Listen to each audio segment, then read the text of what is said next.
Good morning. A few decades ago, a Nobel laureate described India as a wounded civilization. He was an Indian born in Trinidad. I, on the other hand, am an Indian born in Pakistan, and I describe India not as a wounded civilization, but as an amputated civilization. Amputated because forgotten by most of you who were born, including me, after the horrors of partition, somehow Indians have forgotten that the civilization belongs to two rivers, of which both have been lost to them. The word India comes from the Indus, which in all its glory evades India, no matter where you look at it. The other river that you have is the Ganga, of which the delta has been lost to you. And truncated rivers don't make civilizations. India, if it has to go back and claim its heritage of sunken cities in Dwarka, will have to admit that as it stands today, it is a mere shadow of itself, with its both limbs cut off and a body that cannot grow them back. Today, brothers and sisters, ladies and gentlemen, you are without your limbs, and yet you walk around as if they never existed. Forgotten is the Sindhu, forgotten is Chittagong, forgotten is Dhaka, forgotten is Lahore. The city of Ram's son is no longer home to any of you because you have bought into the notion that civilization doesn't matter. All matters is borders. And borders don't really make civilization. Civilizations occurred when borders didn't exist. In 1947, 1 million people were killed in the name of hatred by just one man. But today, we blame the man who opposed that man. Muhammad Ali Jinnah is not criticized, Mahatma Gandhi is. Even the creator of TED owes his birth to that India that we have lost. He goes to Pakistan sometimes, which is not a name of a country, it's an acronym. And which, by the way, changed its name to Bangladesh in 1971. And what was left of Pakistan is called now the truncated state of Pakistan. And to the utter amazement of people like me, few Indians think of Pakistan as India. Yet they are perfectly comfortable recognizing Mr. Naipaul, who comes from Trinidad, as Indian. But I am treated as a Pakistani. I come from Lahore. I come from the city that was awe-inspiring in its majesty, not because it had a majority of Sikhs, Hindus, or Muslims, but because it had a majority of Punjabis who couldn't figure out who was in the majority. Because they were all Lahoris, and they used to say that if you haven't seen Lahore, you haven't seen the world. Today, you don't want to see Lahore because it has changed into a city run by Saudi Arabia. And if the 1 million people that got sacrificed to satisfy the ego of Iqbal, who couldn't win the Nobel Peace Prize thanks to Tagore, and thus changed his Tarana to Milli Tarana, you lost another 3 million people. In the delta of the Ganga, they were short, they were dark-skinned, they didn't speak Hindi or Urdu, so they were inferior. So what happened? 100,000 Punjabi Muslim Pakistani troops went there and committed genocide. What happened next? The Indian army went and liberated them and took their fellow Punjabi-speaking Pakistani prisoners of war, showed them Pakiza, gave them sidearms, and gifted them back to Pakistan. 5,000 war criminals were freed by the Republic of India because no Indian general could speak Bangla and no Mukti Bahini fighter could speak Punjabi or Hindi or Urdu. Thus, we created a monster again and again and again.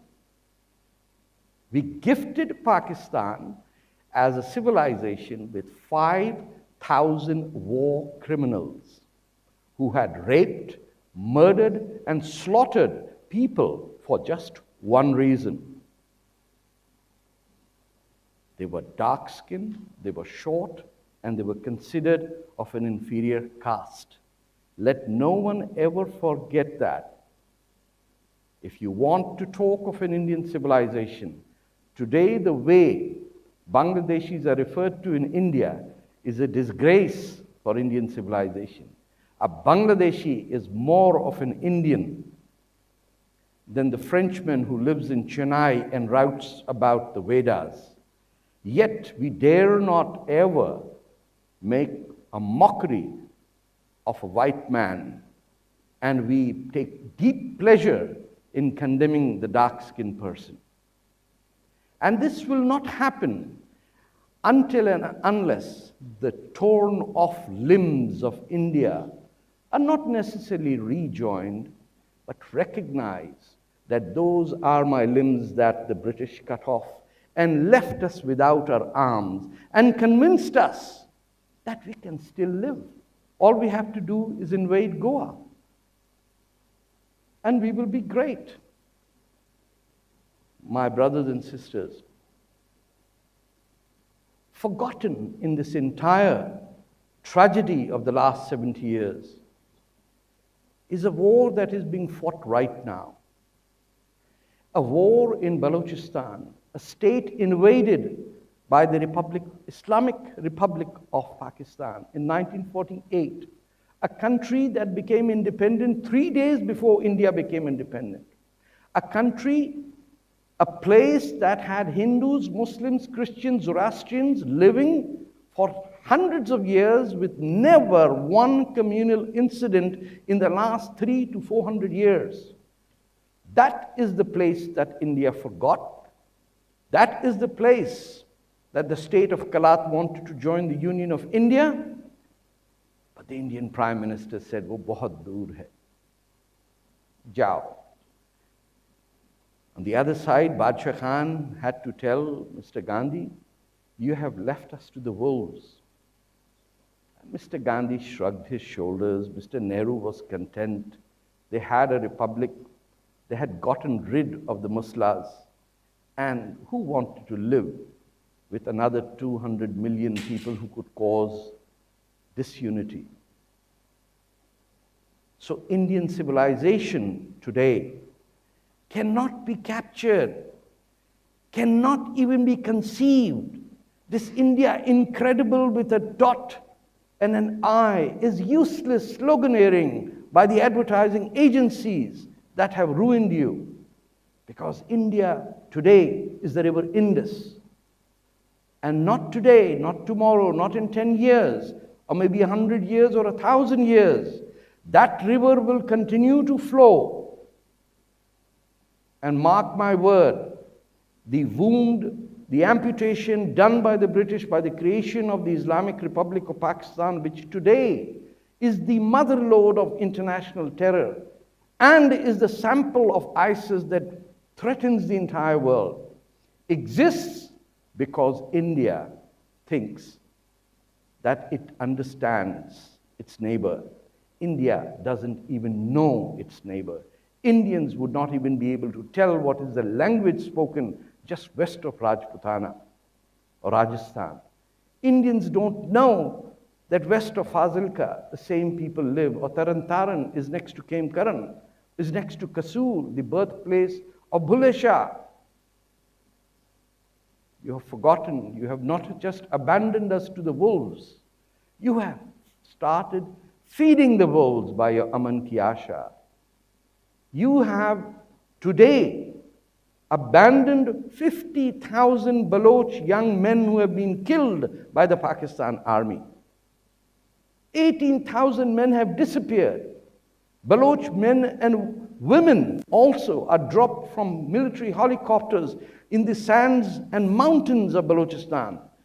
And I was shocked to find out at the center of South Asian Studies at JNU that not a single student know or knew where was Baluchistan or what was the state of Kalat.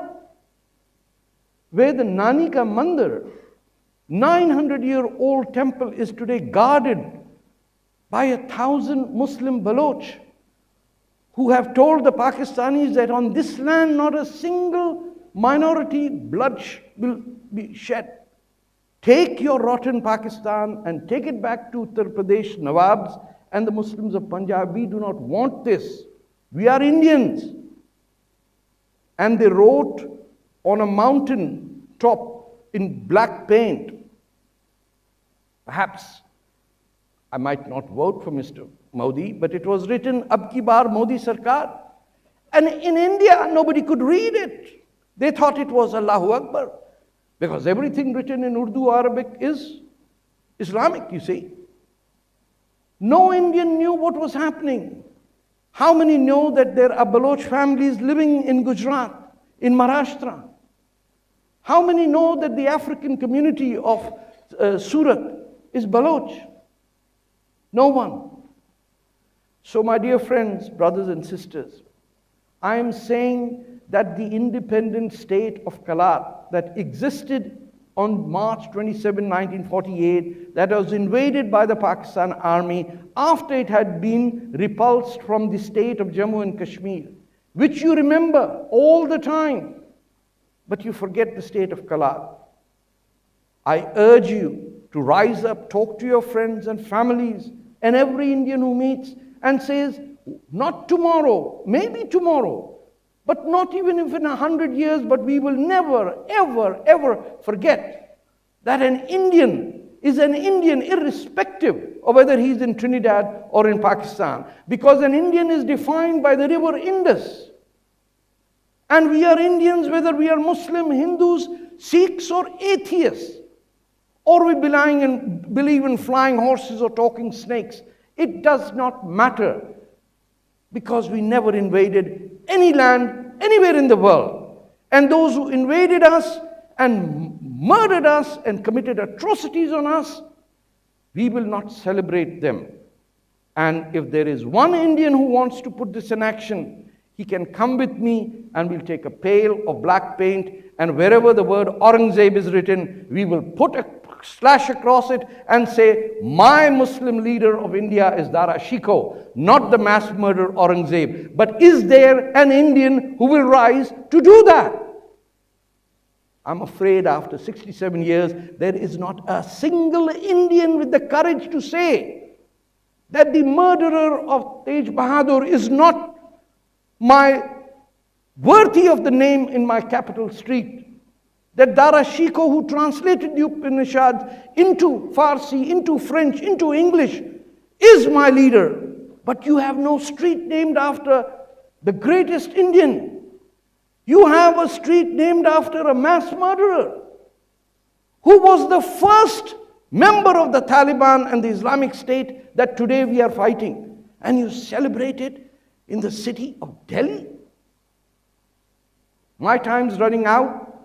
I just have to say that it has been a pleasure to be in this great city of Patiala, to be in the Punjab where my forefathers lived, to be in a state where the Hindu, Muslim and Sikh, Christian, Zoroastrian lived as a single family, whether in Patiala or whether in Lahore, whether Rawalpindi or Ludhiana, whether it was Ambala or whether it was Kasur.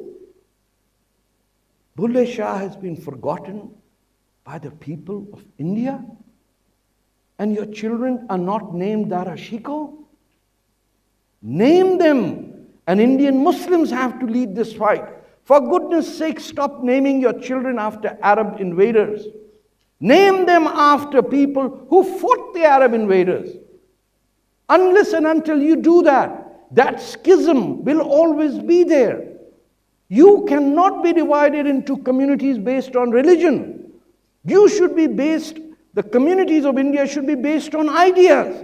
Whether you're a socialist or you're a free market enterprise, whether you believe in environmentalism, that is your community. or whether you believe in the complete abolition of the caste system, not from the laws, but from your minds.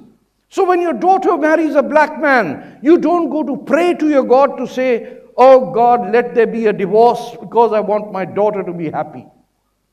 Because India is never going to be a great civilization unless and until India's daughters are free to choose who they love, and irrespective of the skin color, caste, religion, or background. Because we are sons and daughters of a civilization that we inherited. We didn't create it. The ones who created are lying dead in the mounds of Mohenjo-daro. We are the great, great, great, great grandchildren of great people. And unfortunately, we are behaving like midgets and pygmies because we do not know that we are in a gold mine looking for charcoal pieces.